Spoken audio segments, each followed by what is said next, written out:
Welcome, ladies and gentlemen, to my Dark Souls playthrough. So, let's just go ahead and start a new character.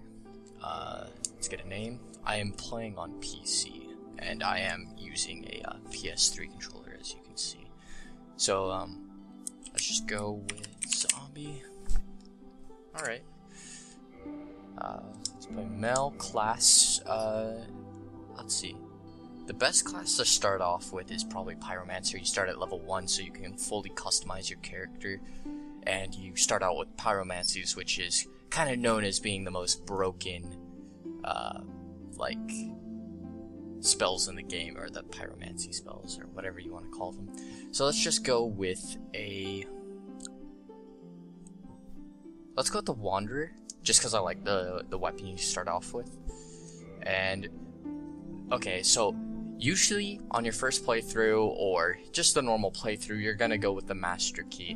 But for this playthrough, I'm thinking we're gonna do all bosses, and I'm gonna show everyone the whole game and stuff. I know that, like, once again, like, I always do this, like, pretend like it's, the first time anyone's seen this game, trying to show everything, but I just want to make sure that I, thoroughly, you know, show people the game in case there's something maybe they haven't seen before. And that's usually the case with... let's go with Pendant with Dark Souls, because I've been playing for this. I've been playing this game for a very long time. I've been playing since it released, and it seems like there's always something new. Okay, so let's go with very slim. I'm a very slim person.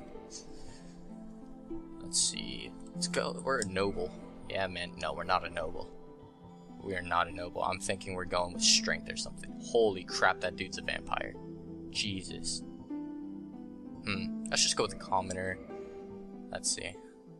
We'll go with... let's see. Curly. Where's the... yeah, that one looks like Leon. Let's make our character look like Leon. Leon! Damn. Leon. Frickin' Dark Souls. Okay, accept. So I'm gonna let the cutscenes play and stuff through this. If you're not interested, obviously, you just skip them. And same with, dialogue for shops and just people. I'll play through most of that.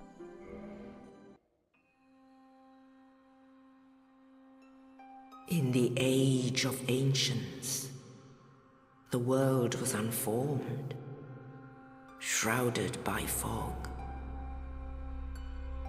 A land of grey crags, arch trees, and everlasting dragons.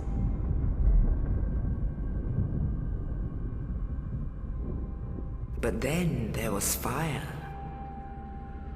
and with fire came disparity. Heat and cold, life and death, and of course, light and dark.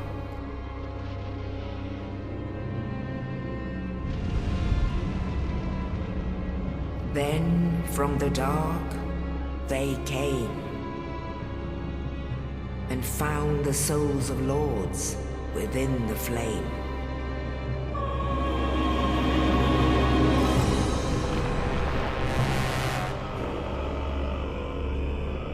Nito, the first of the dead.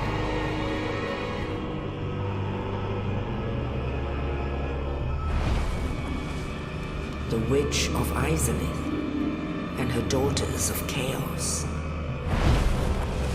Gwyn, the Lord of Sunlight, and his faithful knights. And the furtive pygmy, so easily forgotten.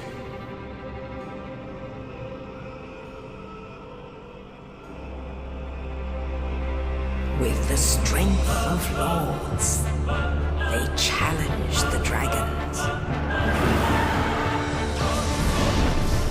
Gwyn's mighty bolts peeled apart their stone skins. The witches weaved great firestorms. Nito unleashed a miasma of death and disease.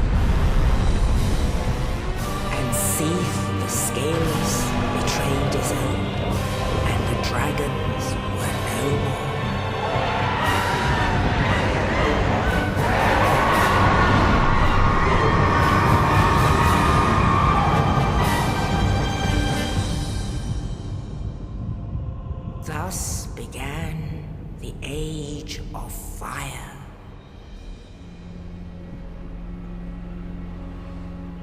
But soon the flames will fade, and only dark will remain.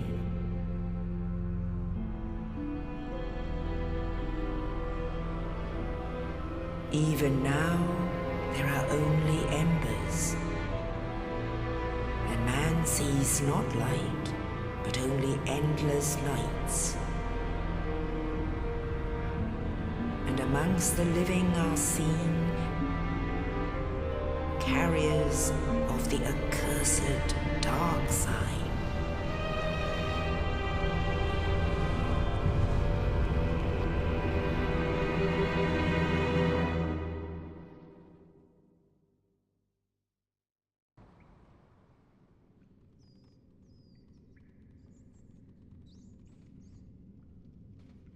Yes, indeed.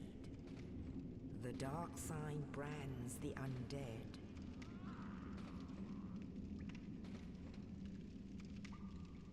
And in this land, the undead are corralled and led to the north.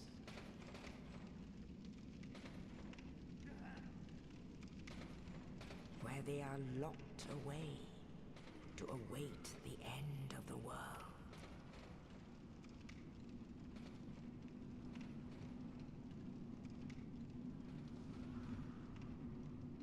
This is your fate.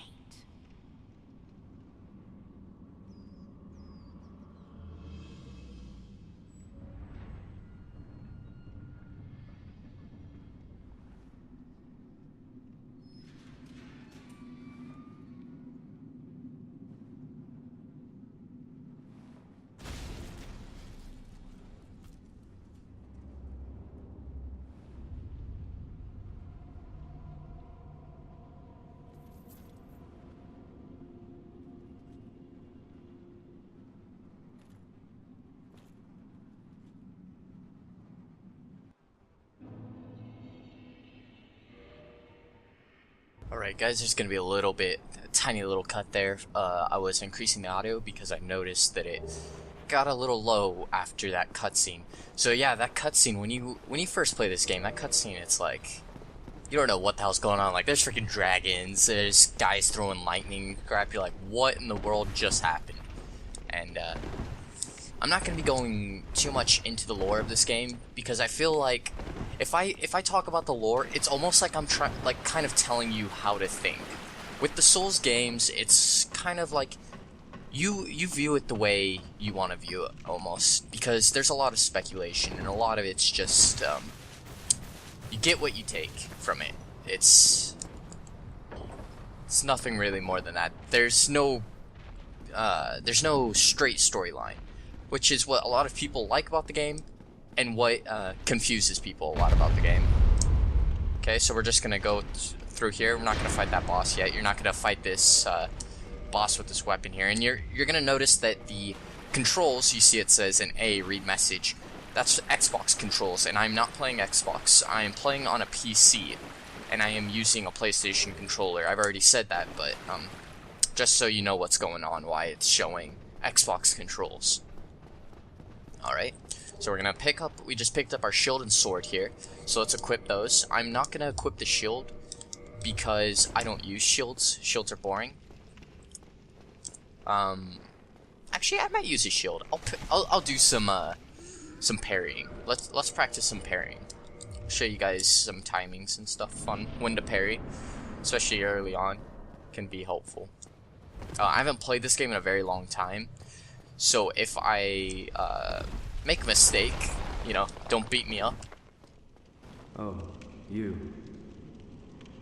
no hollow. Thank goodness. I'm done for, I'm afraid. I'll die soon, then lose my sanity. I wish to ask something of you. You and I were both undead. Hear me out, will you? Regrettably, I have failed in my mission, but perhaps you can keep the torch lit. There is an old saying in my family: thou who art undead art chosen. in thine exodus from the undead asylum, maketh pilgrimage to the land of ancient lords, when thou ringeth the bell of awakening. The fate of the undead thou shalt know. Well, now you know. And I can die with hope in my heart. Oh, one more thing. Here, take this. An Estus flask. An undead favorite. Oh, and this. Now I must bid farewell. I would hate to harm you after death. So go now, and thank you. Alright, so basically what you're supposed to take from that dialogue there is that you need to escape this asylum, and we need to ring 2 bells. So, that's basically our goal. He just gave us our goal. You can take other things from that dialogue, you know, some lore, maybe telling you why he's here and stuff, and what he was trying to do. But, other than that, we basically got that we need to, go ring some bells. Okay. I haven't played this in a while. It feels so weird after playing tons of other games. There's no other game that's really like this. Souls is so great. Now, the reason why I'm playing this... Oh, I'm so bad at timing. Oh yeah, and once again, talking to him, the point of that was also we get our healing items. So we get that. So I want to practice my pairing against this guy. There we go. I really need to practice. Alright, perfect. Now, that door right there is locked. We're not going to be doing that. And I forgot that, I said we're going to do all bosses. There's like 2 bosses that I really don't feel like doing. Just because, like, some bosses you have to backtrack and it's like, screw that. And you have to, like, get certain items and it's like, yeah, meh. Not too fun. Now, this boss is pretty simple. You just smack his giant butt. Not much of a boss. It's more of like a introducing kind of like the style of this game. Humanity. Alright. Now, if you kill this boss before, you know, the first time we came through here, I went through that door and didn't fight the boss. If you just fight him, you get his hammer. It's not really worth doing. It's not a great weapon. But early on, I guess, if you're able to wield it, it's pretty good. I mean, it just does a lot of damage. Simple as that. I don't think there is that great of scaling on it. So right there is a soul on that corpse.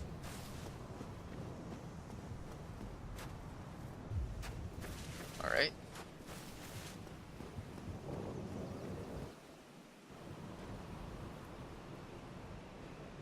Only in the ancient legends it is stated that one day an undead shall be chosen.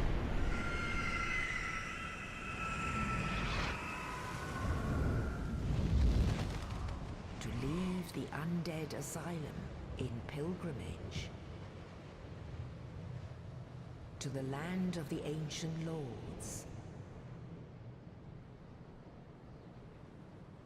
Lordran.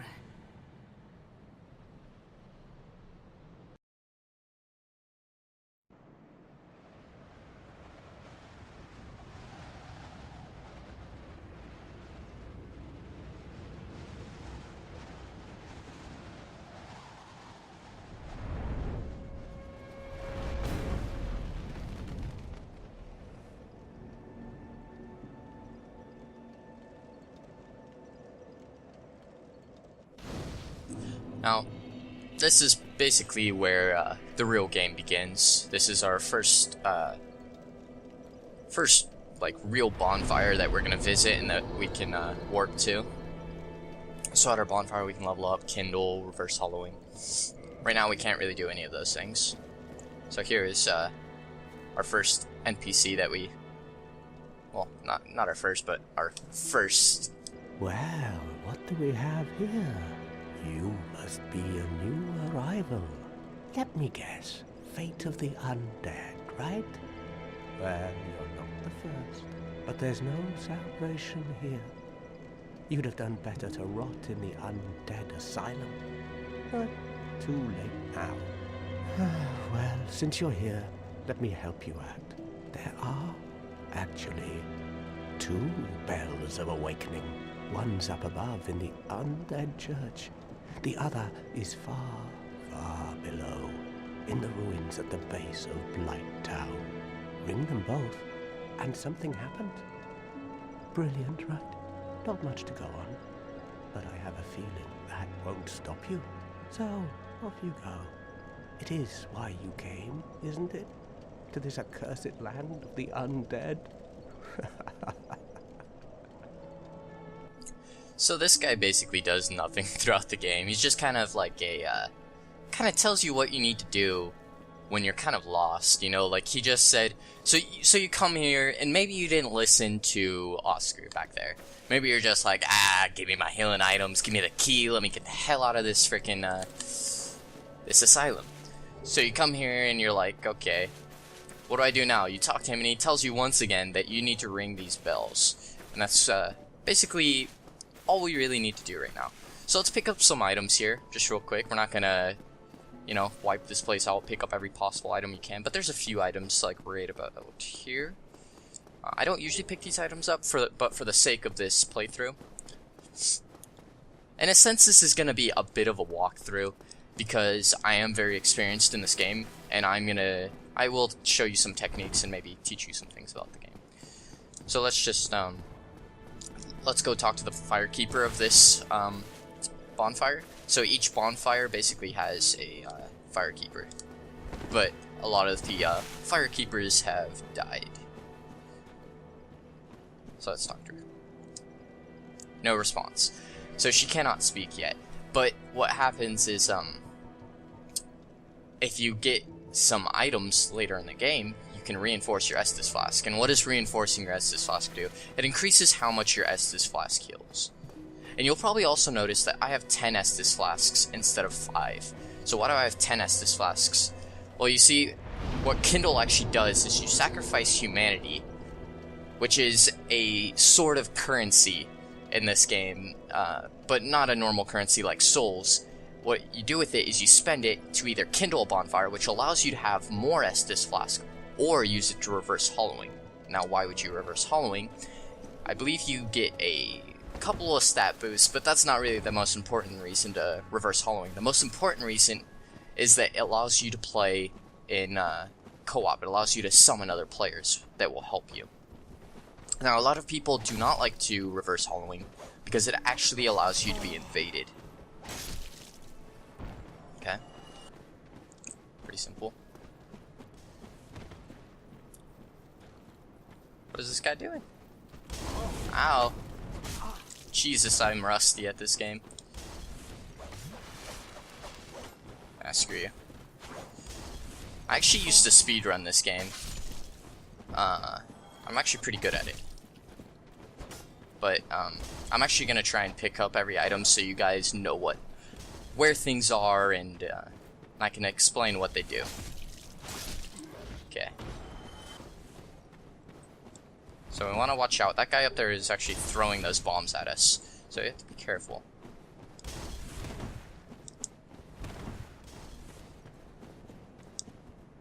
Okay, so just practicing jumping here, because we are going to jump over there.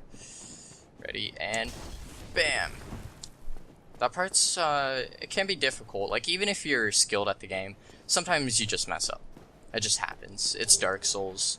So we got a Ring of Sacrifice. Let's take a look at that item. Lose nothing upon death but ring breaks. So you don't lose humanity and souls. When you die, you would normally lose those. So the mythical ring was created in a sacrificial rite of Velka, the goddess of sin. It's where it will lose nothing upon death. Yeah. So not really a ring that I use often. That's simply because I don't die. Everyone dies. Oh, this guy actually walked all the way down here. Such a nice guy. Did all that just to kill us. Okay, did he drop something? Oh, never mind, he's off the cliff.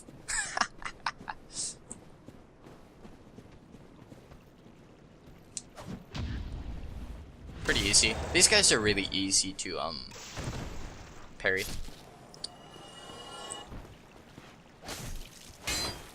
Although, I mean, sometimes you do make mistakes on the timings of parrying. They try to juke you out, like, prevent you from parrying. Okay. So actually, yeah.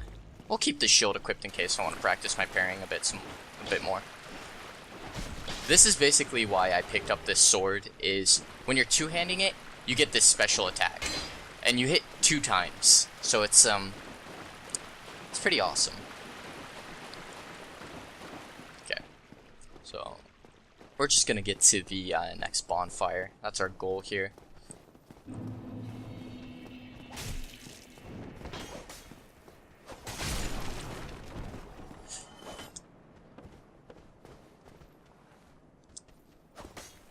Bam! I love doing that. Like, that's not a good idea, like backstepping and then attacking.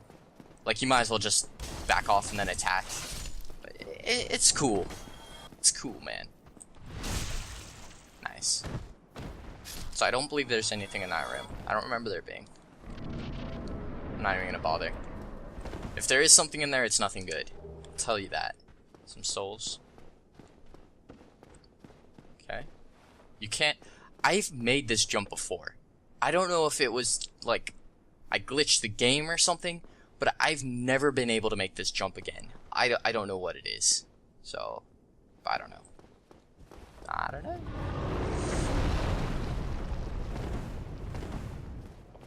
Okay.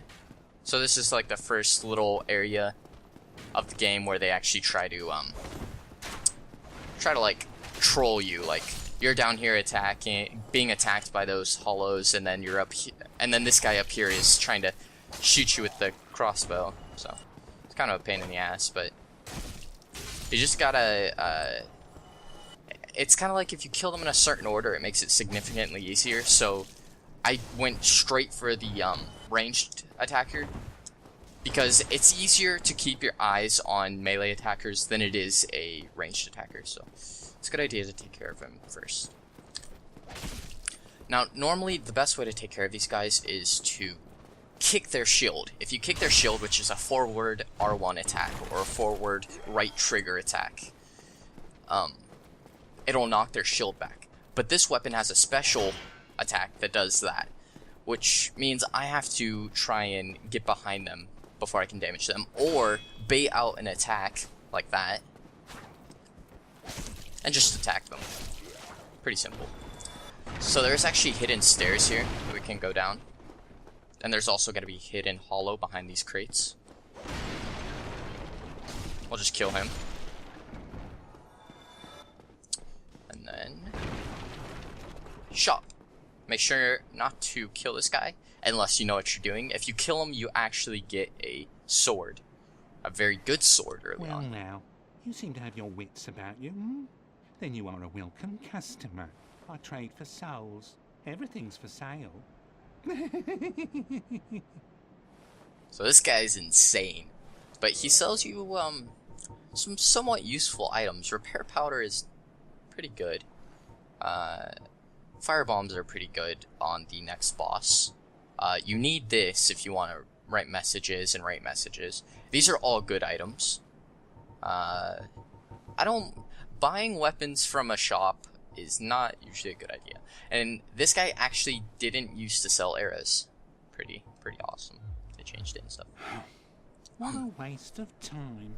Go and fall off a cliff. What? Go fall... Excuse you? You little...